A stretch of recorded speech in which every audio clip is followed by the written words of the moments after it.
వంశధార ప్రేక్షకులకు నమస్కారం.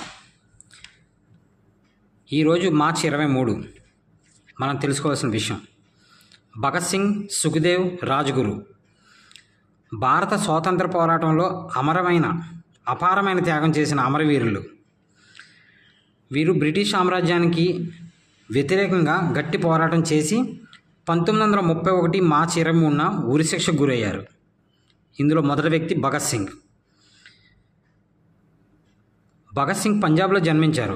చిన్నప్పటి నుంచి దేశభక్తి భావన కలిగిన ఆయన జలియన్ వాలాబాగ్ మారణ హోమం వంటి సంఘటనల ప్రభావంతో బ్రిటిష్ పాలనపై ఆగ్రహం కలిగి హిందుస్థాన్ సోషలిస్ట్ రిపబ్లికేషన్ అసోసియేషన్లో జాయిన్ అయ్యారు.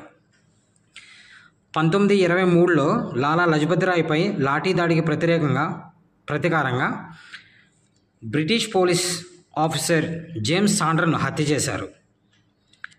1929లో సెంట్రల్ అసెంబ్లీ హాల్లో బాంబులు విసిరి స్వాతంత్ర ఉద్యమానికి మరింత ముందుకు తీసుకెళ్లాడు. తర్వాత రాజ్గురు మహారాష్ట్రలో జన్మించారు. ఆయన గొప్ప షూటర్, పోరాట వీరుడు. భగత్ సింగ్, సుఖ్దేవులతో కలిసి బ్రిటిష్ పాలన ఎదుర్కొన్నారు. సాండర్ హత్య కేసులో రాజ్గురు ముఖ్య పాత్ర పోషించాడు.